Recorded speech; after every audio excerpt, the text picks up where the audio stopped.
It is the voice of Indiana County. It's WCCS 101.1 FM, AM 1160, and WCCSradio.com. We're talking about the Chevy Chase Community Garden and more here this morning in our conversation with Beri Jr. and Monica Lee, brought to you by Marcus & Mack, voted Best Personal Injury Law Firm in the Best of Indiana County contest. Marcus & Mack, a law firm representing injured people. Good morning, folks. Good morning. It's good to have you both with us, and you did that in perfect harmony, too. Nicely done. Doug, we're talking about, what's this green drink thing that you're talking about here this morning? Friends of the Indiana County Conservation District holds a green drinks event. It's a fundraiser to benefit different local causes that are associated with conservation or recreation in some way. And this Friday on May 12th at 5:30 at Levity Brewing, we are holding a green drinks event that is going to benefit our First Waves Indiana program. This program specifically gets underserved youth out in the outdoors learning how to do stand-up paddleboarding, learning about stream ecology. They film, video document their entire experience, make their own videos, and it's just a really interesting and engaging event that gets kids that don't normally have these types of opportunities outdoors and learning about the environment. Sounds great. Really does. Sounds like you ought to get them out into the garden, too, with Monica, right? Yes. Monica, good morning. Good morning. So we are hosting a Future Gardeners of Indiana County at the Chevy Chase Food Forest, which is located behind Kennedy King Park on Josephine Avenue. This event is going to be occurring on May 11th at 4 p.m. It is free of charge and open to all ages.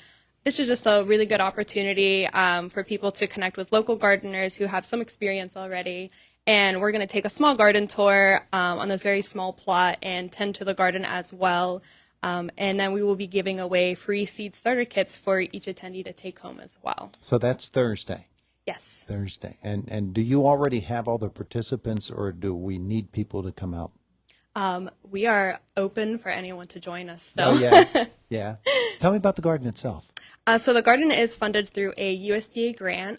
They have previously tried to establish the garden themselves. It is a private plot that someone donated to the Chevy Chase Community Center, which is a food bank.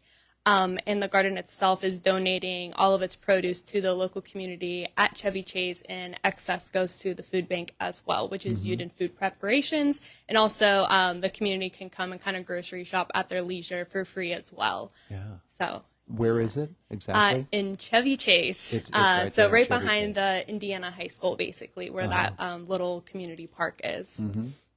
A lot of space to grow there? It's actually a very small plot. It is a really good example for urban agriculture, and kind of shows that even though you have a small yard, you can still utilize the space and really advance like however you want your garden to look like, and you don't need a big plot of land, even less than an acre, to do a garden if you would like. Is the ground worked up, ready to go? Or Yes, it is. Is anything planted yet? We have trees. We have pawpaws, which are native to Pennsylvania.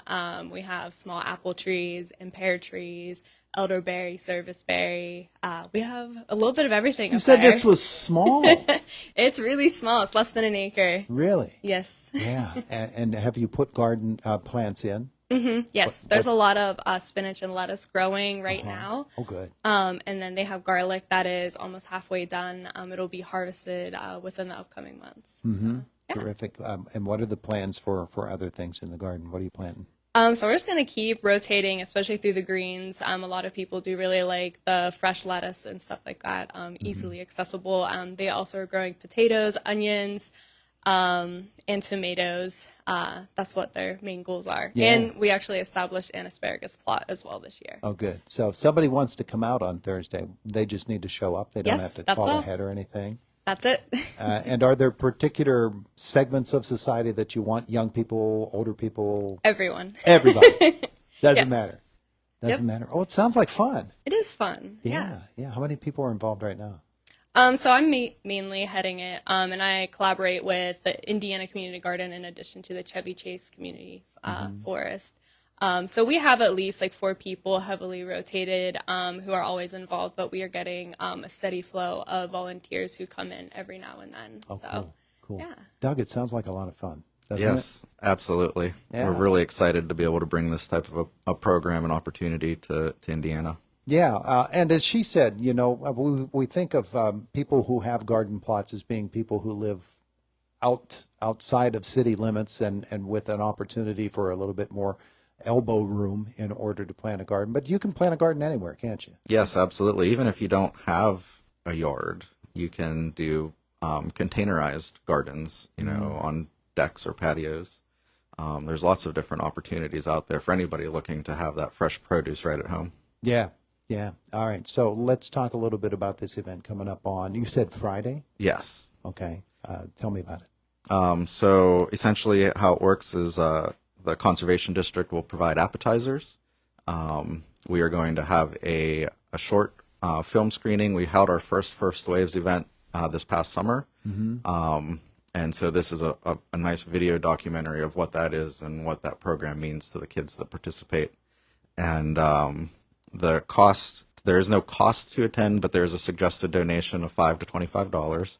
And all of that money goes to benefit keeping this program free for the youth that participate. Yeah. Yeah. And this is at Levity. At Levity Brewing. At what time? 5:30.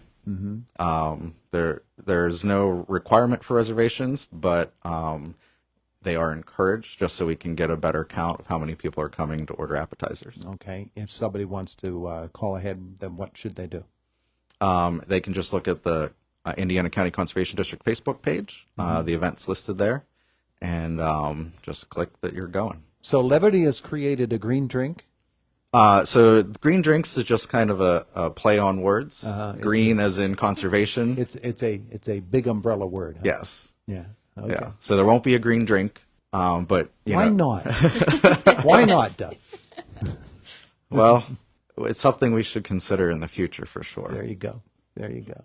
But come out and enjoy a good evening. Yeah, enjoy a good evening. You'll be able to order anything off of Levity's menu or any of their other beverages that they have there. And just network. There will be a lot of different people. It's a good opportunity to see who else is in the community that cares about things that you do too. Yeah. And so let's talk about the kids that you want to get involved in this, because this really is a youth-oriented event as much as anything, because the focus of the proceeds will be for youth programs.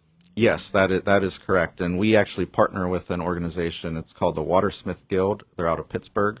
And they are a nonprofit organization that does this program in other counties, including Cambria County and Allegheny County. And we have participated in some of their programs and thought it was very valuable to bring it to Indiana County because of the impact it has on kids. When they first show up that morning, the kids are usually pretty closed off, not really interested, don't really know why they're there.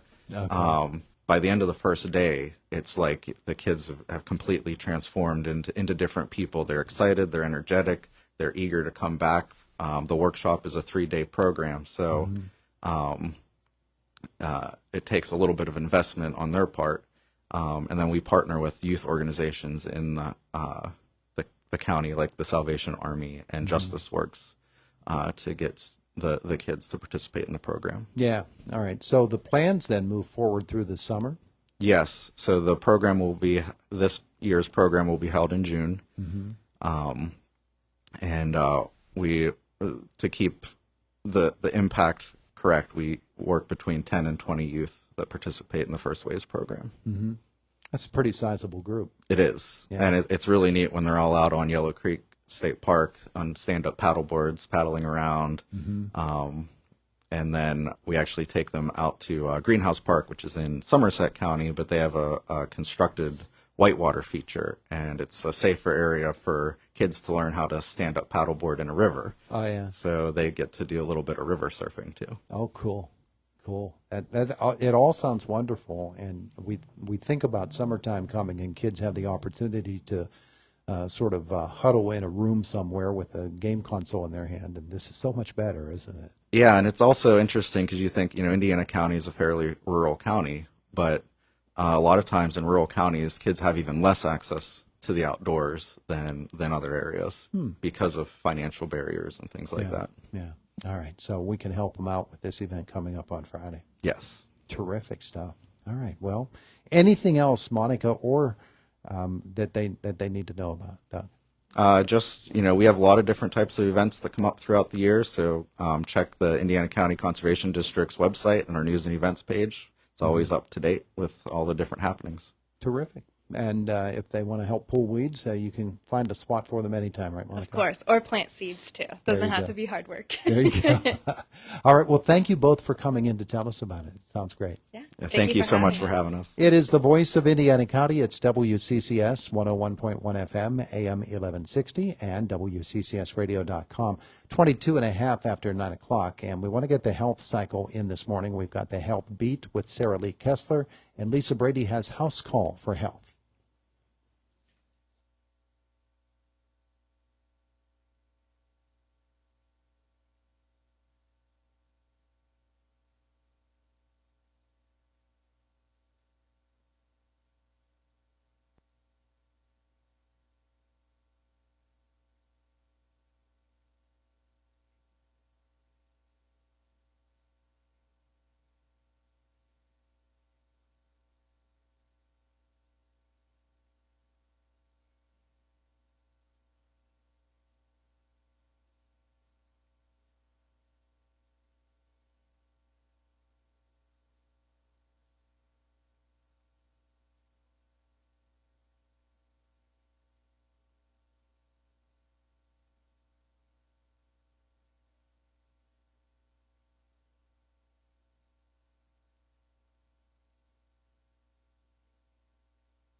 All right, Lisa, thank you. It is the voice of Indiana County, WCCS 101.1 FM and AM 1160 and WCCSradio.com. CBS Sports coming up in a moment with Boomer.